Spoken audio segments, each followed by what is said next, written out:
It's Wednesday, December 1, and this is your Barbados Today News Update. Barbados gets back to work after grand celebrations marking its historic move to become a republic. Prime Minister Mottley yesterday declared Parliament's first order of business that will deliver a major boost for vendors. Friday morning, the first piece of legislation that we expect to be passed in Barbados' Parliament will be the legislation that provides a new deal for vendors, a legislation that will stop making them criminals for wanting to support their families and to do good by them. This has been in the works for over 6 decades. And the stories of how many people in this country are only here because of the extent to which their parents and grandparents were able to take sun and rain in order to sell so that they could keep you in school and keep you with body and soul together. It is time, it is time, it is time. She was addressing the Independence Honours Ceremony at Golden Square. The Prime Minister also spoke to the wider business community, calling on operators to spread their wings. We have become accustomed to being able to sell what we want here and to live well here. But if nothing must prove to us that that is unacceptable, it must be the last 10 to 12 years when no matter what we did locally was not sufficient in order to create enough goods and services to maintain our quality of life. I ask us therefore to recognize, and I say to my brothers who are here, that if you see some Barbadian businessmen come in, treat them well as we have treated yours who have come here well. Rt honors were awarded to key figures during the ceremony. More than half of the recipients were those on the front line of the COVID pandemic. Barbadian international superstar Rihanna, however, took the spotlight when she was conferred with the Order of National Hero. I love Barbados, I love you guys, and I pray that the youth continue to push Barbados forward. I'm so proud of you. Prime Minister Mottley, thank you so much for honoring me in this way. I have traveled the world and received several awards and recognitions, but nothing compares to being recognized in the soil that you grew in. So I thank you so much for this. In other news this Wednesday, it's World AIDS Day, and the director of the Pan-Caribbean Partnership, Dr. Rosamond Adams, warns the region is lagging behind global targets to end AIDS. With the disruptions from the ongoing COVID-19 pandemic, we expect to be off track at the end of this year. Therefore, this is the time for all of us to work together more than ever to bring us back on track and to accelerate progress towards eliminating AIDS by 2030.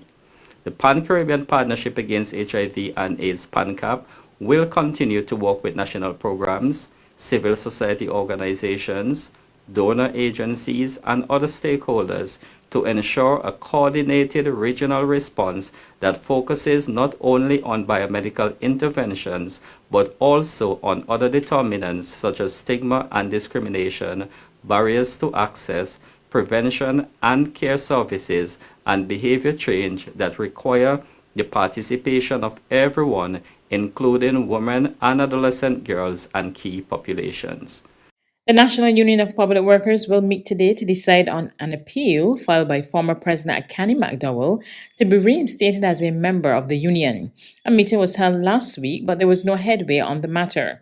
McDowell, who's dissatisfied with the process so far, is also doubtful today's meeting will settle the matter. What the union is saying is a surprise to me. First of all, I believe the union made a mistake and called the wrong meeting for my appeal hearing. They called a special meeting when they should have called a general meeting. The chairman indicated at that meeting that after speaking with their legal counsel, that the meeting was terminated. To give the public the impression that the union is trying to assist me by calling a meeting a day after independence and our republic celebrations without properly notifying me or the membership is unfortunate, given that this is a right afforded to me by the union's rules. In any event, I believe the legal counsel will not be available for the meeting at such short notice.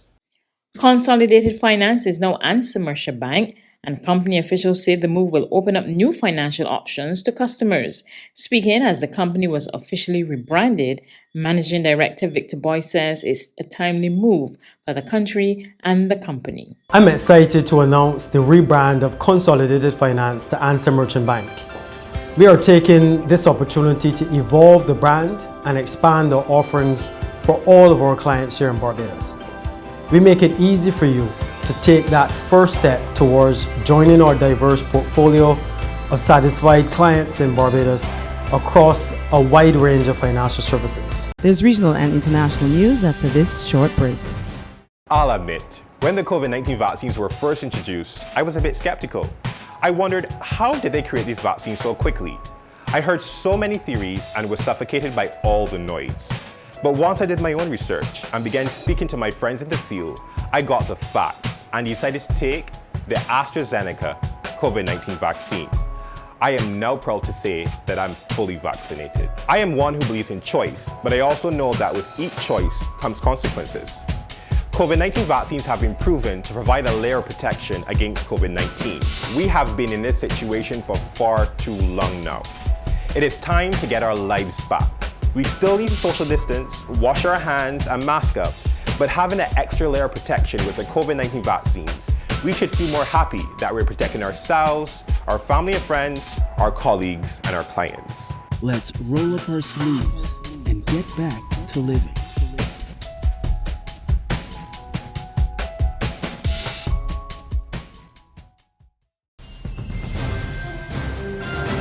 To regional news, COVID-19 has not disappeared from Guyana. Health Minister Dr. Frank Anthony issued this warning amid concern that too many citizens are dropping their guard. It is not just about vaccination. You also have to abide by the other public health measures that we have put in place.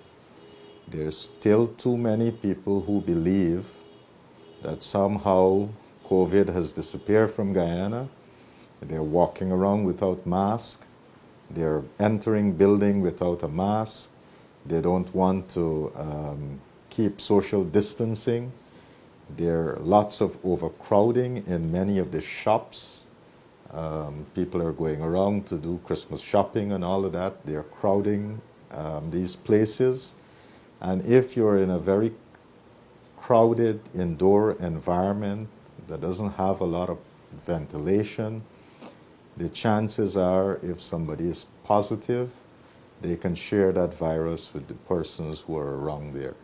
On the international scene, a South African doctor who raised the alarm about the new variant of the coronavirus says her patients who have been diagnosed with the Omicron variant have shown merely mild symptoms so far. Angelique Kutsia is the South African doctor who first detected new symptoms in patients who had contracted COVID-19. While she says the symptoms are peculiar, cases so far have been mild. So what is interesting is that the clinical symptoms are not the same than with Delta. Extreme tiredness and fatigue. Under young people, that was how we first detected, with a bit of a body ache and pain and headache. Very, very similar to what you will normally see with any viral infection. South Africa has detected just over 50 cases of the new variant. And in neighboring Botswana, 19 people have been infected. There have also been cases in Belgium, Israel and other countries. Scientists say it may take up to 2 weeks to better understand the variant, to determine how easily it spreads and how well vaccines work to protect people. Because there's more than 30 mutations, it might escape the immune system or it might escape the vaccines. What we have seen so far is people that has been vaccinated, especially with Pfizer around, who had their last shot in August this year, did contract the virus, and it's mild, very, very mild symptoms. There are no known admissions to hospitals here of people who've contracted the new variant. What is your view then on the global reaction to this variant being detected in South Africa? Extremely premature. That's news, but for the very latest, visit our website at www.barbadostoday.bb. You can also subscribe to our e-paper, email updates, or like us on Facebook, and sign up for our breaking news alerts via WhatsApp. We're also on Izumi Media and bus terminals, as well as Screenplay at supermarkets and gas stations near you. You can also hear us on Mix 96.9 FM and Capital Media HD 99.3 FM.